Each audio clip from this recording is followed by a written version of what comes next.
અને સમાચારમાં આગળ વાત જામનગરની કરીશું કે જ્યાં ગેરકાયદેસર દબાણો પર દાદાનું બુલડોઝર ફરી વળ્યું છે અને એસ્ટેટ શાખાએ ગેરકાયદે 3 મકાનોને તોડી પાડ્યા છે।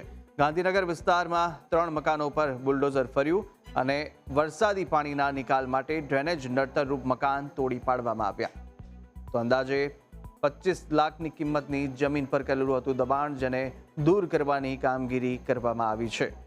તો જામનગરની અંદર જેટલા પણ આ ગેરકાયદે બાંધકામ કરવામાં આવ્યા હતા અને સાથે વરસાદી પાણીના નિકાલ માટેના ડ્રેનેજ માટે તે નડતરરૂપ મકાનોને તોડી પાડવામાં આવ્યા છે।